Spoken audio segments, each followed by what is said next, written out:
am Maribel Navarrete. I'm a sophomore at Ralston High School, and this is called The Realization About Trust.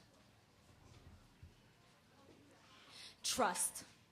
Something I have yet to have kept, but continuously have lost. Trust.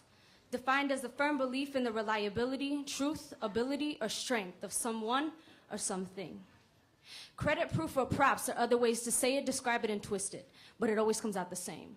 So when I give it, I feel shame. Shame I mistake for pride. Pride I confuse for love. Love that turns into lies. Lies that result from trust. Whether given or received, so it may seem that I continuously fail to see the light.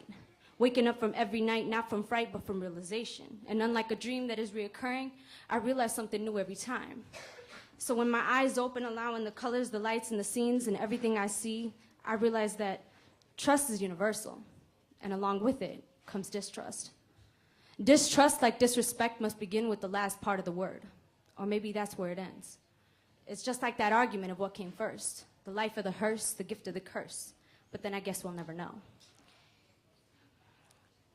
Remembering distrust as my first, I come to my second, and I realize that the trust that I do have is a blessing.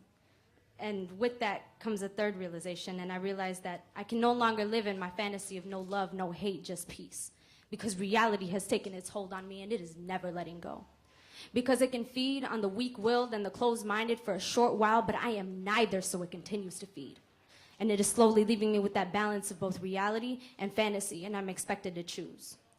But as I continue to say, with reality comes realization, and I realize that I myself have had it wrong. Because trust is not so simply given. Trust is not so simply earned. So there's a four-letter word that we all take for granted. It starts with L, and it ends with E. Even if we ask, even if we plead, but do you really love me? Do not ask and do not tell, as if it is a word that we should be using at will. See, love is a word that is more like a bullet. It's cold to the touch and means nothing alone. But once you cock the gun and pull the trigger, a heart is blown to pieces. I watch as each tear leads the way, making a path for each tear to flow down her cheek. Hesitantly at first, but each shaky breath is like a tap on the faucet, allowing each salt-filled droplets to turn into streams. Tell me what you think of me, now that I have spilled what is left of me, but you won't though, will you? No. Instead, you will take me in your arms, whisper your charms, and I will give in again.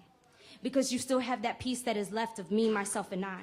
But with each word that you're saying, I can feel it breaking. Each crack and tear bringing up a fear that I have somehow neglected to be terrified of.